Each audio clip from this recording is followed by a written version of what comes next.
अथ प्रथम मंडल सप्तत्रिंशस्य सूक्तस्य घौरः कण्व ऋषिः मरुतो देवताः।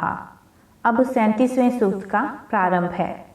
क्रीलम वह शर्धो मारुतम अनुर्वाणम रथे शुभम कण्वा अभिप्रकायत।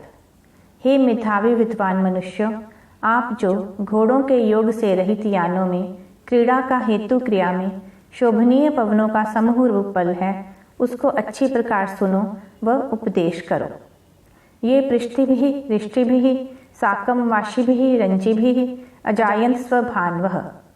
जो पदार्थों को सींचने और व्यवहारों को प्राप्त तथा पदार्थों को प्रकट कराने वाली वाणियों के व्यवहार अर्थात कहना सुनना आदि जो पवनों से सिद्ध होते हैं, उन सभी गुणों का प्रचार करो।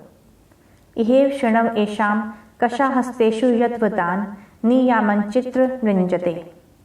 मैं जिस कारण इन पवनों की साधनों को प्राप्त कराने वाली क्रिया हस्त आदि अंगों में है, जिससे सब प्राणी व्यवहार संबंधी वचनों को बोलते हैं, उसको एक स्थान में स्थिर होकर सुनता श्रवण करता हूँ, और जिससे सब प्राणी और अप्राणी सुख देने वाले मार्ग में आश्चर्य रूप कर्म को निरंतर सिद्ध करते हैं, उन्हीं पवनों के द्वारा मैं सब कार्य करने में समर्थ होता हूँ। प्रवहषधीये घ्रीष्वये त्वेष्ठुम्याय सुष्मिणे देवतमं ब्रह्म गायत। ये पवन तुम लोगों के बल प्राप्त कराने वाले, जिसके लिए परस्पर संघर्ष करते हैं, उस अत्यंत प्रशंसित प्रकाशमान यश को सिद्ध करते हैं। तुम लोग उनके संग से ईश्वर से दिए व विद्वानों से पढ़ाए हुए वेद को अच्छे प्रकार षड्ज आदि स्वरों से स्तुति पूर्वक गाया करो। प्रशंसा गोष्प्रध्यनम क्रीलम यच्छर्धो मारुतम जंभे रसस्य वावृधे। हे विद्वान मनुष्यों, जो पृथ्वी वाणी आदि इंद्रियों तथा गौ आदि पशुओं में क्रीड़ा के निमित्त इंद्रियों के लिए हितकारी पवनों का विकार रूप भोजन किए हुए अन्न आदि पदार्थों से उत्पन्न हो, मुख में प्राप्त होकर शरीर में स्थित बल वृद्धि को प्राप्त होता है, उसको मेरे लिए नित्य शिक्षा करो। कोवो वशिष्ठ आनरो दिवश्च गमश्च धूत्यः यत्स्म्यन्तं न धुनूत। शत्रुओं का नाश करने वाले नीति युक्त तुम लोग प्रकाश वाले सूर्य लोक व उनके संबंधी तथा प्रकाश रहित पृथ्वी लोक व उनके संबंधी लोकों को सब ओर से ग्रहण करके कंपाते हुए वायुओं के समान दुष्टों को अच्छे प्रकार कंपाते हो, तब तुम लोगों के बीच में कौन यथावत श्रेष्ठ विद्वान प्रसिद्ध न हो।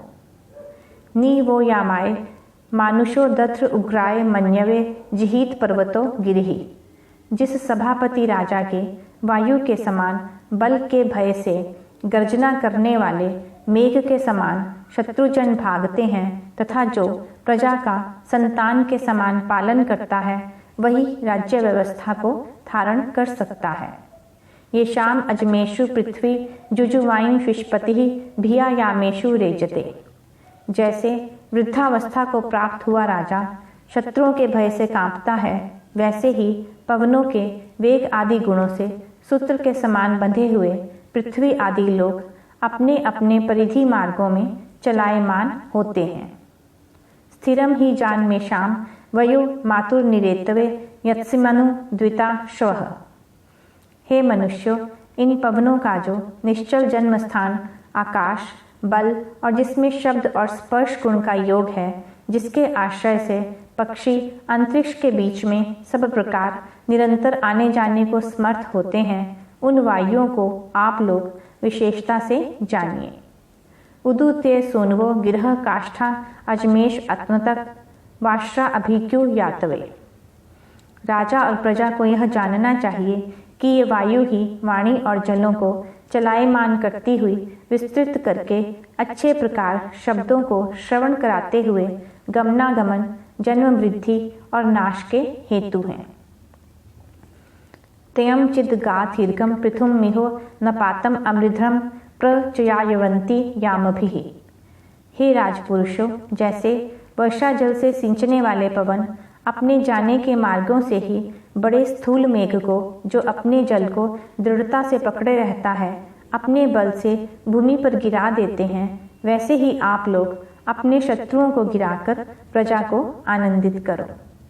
मरुतो यद्व वो बलम जना अच्छे वितन गिरिहि अच्छे वितन। हे पवन के समान राजपुरुषों, जिस प्रकार से वायु मेघों को इधर उधर आकाश पृथ्वी में घुमाया करते हैं, उसी प्रकार अपने दृढ़ बल द्वारा न्याय व्यवस्था से प्रजा के मनुष्यों को अपने अपने उत्तम व्यवहारों में प्रेरित किया करो। यद्व यान्ति मरुतः समहल ब्रुवेत अध्वत्रा शृणोति कश्चिदेशा। कोई विद्वान लोग ही पवनों के आने जाने व गतिशीलता को सुनते और जानते हैं, सब साधारण मनुष्य नहीं। इस वायु विद्या को चतुर्शिल्पी विद्वान ही स्पष्ट मिलकर अच्छे प्रकार उपदेश करते हैं। प्रयात शिभम आशुभिः सन्ति कण्वेषु वो दुवः तत्रषु मात्या अध्वयी।